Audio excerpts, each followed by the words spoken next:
बिस्मिल्लाहिर्रहमानिर्रहीम। यह आलू की सब्जी की एक बहुत ही जबरदस्त रेसिपी है जिसे मैंने ढाबा स्टाइल में तैयार किया है और इसका जायका भी ढाबे में मिलने वाली आलू की सब्जी जैसा ही है, बल्कि उससे भी ज्यादा मजेदार और टेस्टी है।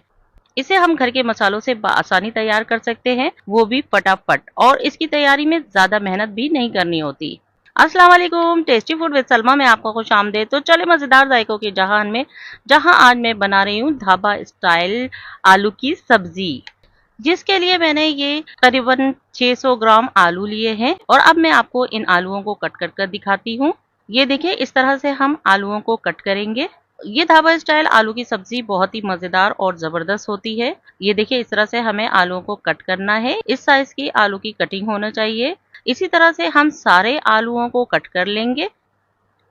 ये देखिए, मैंने सारे आलूओं को कट कर लिया है। अब उसके अगले स्टेप की तरफ चलते हैं, जिसके लिए मैंने एक पैन में पानी लिया है और इसको चूल्हे पर रख दिया है। और जब पानी में उबाल आ गया है तो इसमें मैंने आलूओं को डाल दिया है।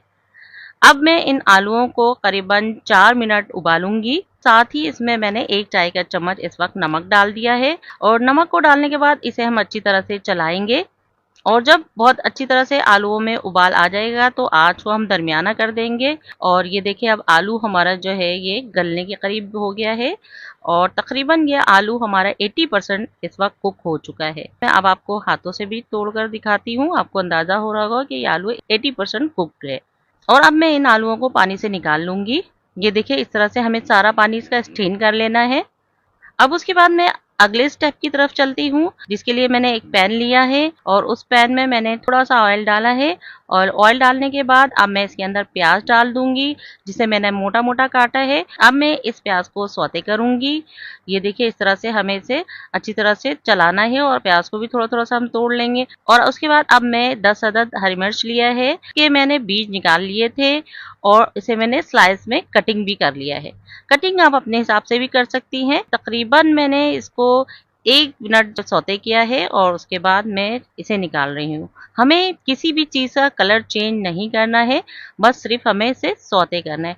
उसके बाद अब मैं इसी पैन में तेल डालूंगी। टोटल तेल मैंने 1 कप लिया था, थोड़ा सा उस वक्त डाला है, थोड़ा सा अभी डाला है। उसके बाद मैंने 1 चाय का चम्मच जीरा डाला है और साथ ही मैंने इसमें 1 कप प्याज डाला है, जिसे मैंने बारीक बारीक चॉप किया था। प्याज को डालने के बाद मैं प्याज को बहुत अच्छी तरह से मिक्स करूंगी। इस प्याज को हमें लाइट गोल्डन कलर में ब्राउन करना है। और जब भी आप प्याज ब्राउन करें, प्याज को मुसलसल चलाते रहें। और प्याज को डालने के बाद आप फ्लेम को थोड़ा सा हाई रखें। जैसे जैसे प्याज हमारा ब्राउन होना शुरू होगा, आप फ्लेम कम करते जाए। ये देखिए, इस तरह से हमें इतनी बस प्याज को ब्राउन करना है। उसके बाद इसमें मैंने 1 खाने के चम्मच लहसुन अदरक का पेस्ट डाल दिया है। पेस्ट को डालने के बाद इसे अच्छी तरह से हम सौते करेंगे। ये देखिए, इसे अच्छी तरह से हमने अब सौते कर लिया है। उसके बाद मैं इसमें हरी मिर्च डालूंगी, जिसे मैंने बारीक चॉप किया था, और ये 4 अदद हरी मिर्चें हैं। इसको भी हम सौते कर लेंगे। उसके बाद मैंने इसमें टमाटर डाला है, चॉप 2 अदद दरमियाने साइज की है। इसे भी हम अच्छी तरह से भूनेंगे। जब टमाटर थोड़ा सा गल जाएगा तो इसमें मैं 3 खाने के चम्मच दही का डालूंगी। और साथ ही इसमें मैं कुछ सूखे मसाले डालूंगी, जिसमें मैंने 1 खाने का चम्मच लाल मिर्च पाउडर लिया है, धनिया पाउडर 1 खाने का चम्मच है, कुटी मिर्च आधा खाने का चम्मच है, हल्दी 1 चाय का चम्मच है और नमक 1 चाय का चम्मच है। इन तमाम मसालों को मैं बहुत अच्छी तरह से मिक्स करूंगी। याद रहेंगे, जब भी हम मसाले डालते हैं आंच को हम धीमी कर लेते हैं। अगर आप तेज आंच में मसालों को डालेंगे तो आपके मसाले जल जाएंगे। उसके बाद मैंने इसमें तकरीबन 4 खाने के चम्मच पानी का डाला है, ताकि मसाले बहुत अच्छी तरह से मिक्स हो जाए।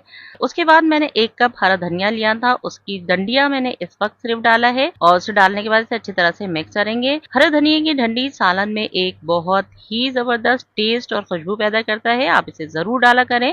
उसके बाद मैं इसे ढक दूंगी और ढक कर इसे तकरीबन 7 से 8 मिनट तक पकाऊंगी। आंच आपने धीमी रखना है।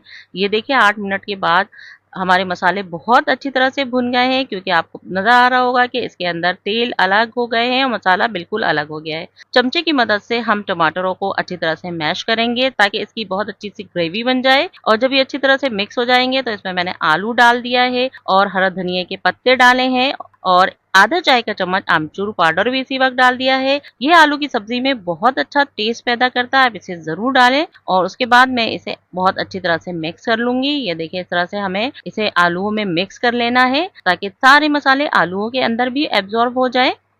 और उसके बाद इसमें मैं आधा कप पानी डाल दूंगी। आधा कप पानी डालने के बाद इसे मैं बहुत अच्छी तरह से मिक्स कर लूंगी। यहाँ मैं आपको एक बात बताती चलूं कि इसमें इस्तेमाल होने वाले तमाम अज्जा की लिस्ट आपको डिस्क्रिप्शन बॉक्स या फिर वीडियो के एंड में लिख के मिल जाएगी। मसाले अच्छी तरह से मिक्स हो गए। अब उसके बाद मैंने इसमें फ्राई प्याज और हरी मिर्च जो मैंने मोटी वाली ली थी उसे डाल दिया है, और 2 खाने के चम्मच इसमें मैंने कटा हुआ अदरक भी डाल दिया। इन तमाम चीज़ों को डालने के बाद मैं इसे एक बार फिर अच्छी तरह से मिक्स कर लूंगी और अब मैं इसे ढक दूंगी और ढककर इसे मैं दम वाली आंच में तकरीबन 5 मिनट तक पकाऊंगी और तकरीबन 5 मिनट मैं इसे ऐसे ही रहने दूंगी, यानी कि टोटल 10 मिनट। 10 मिनट बाद मैं आपसे मिलती हूँ। ये देखिए 10 मिनट के बाद हमारी हंडिया किस कदर ज़बरदस्त सी पक गई है और तेल भी इसका ऊपर आ गया है। अब मैं इन सब्जियों को बहुत अच्छी तरह से मिक्स करूंगी और आपको डिश आउट करके दिखाऊंगी। जब तक मैं आलूओं की सब्जी को डिश आउट करके दिखाती हूँ, अगर मेरी रेसिपी पसंद आई हो तो मेरी वीडियो को लाइक और चैनल को सब्सक्राइब कर दे और बेल के बटन को भी टच कर दे ताकि मेरी तमाम वीडियो आपको वक्त पर मिलती रहे। और आप मेरी वीडियो को लाइक और मेरी वीडियो पर कमेंट जरूर दिया करें। आप जब मेरी वीडियो को लाइक करते हैं और उस पर कमेंट देते हैं तो मुझे बहुत खुशी होती है। उम्मीद है कि आपको मेरी रेसिपी जरूर पसंद आई होगी। अच्छा, अब इजाजत दे, खाएं पिए मजे करें, अपना और अपनों का ख्याल रखें और मुझे दुआओं में याद रखें। अस्सलाम वालेकुम।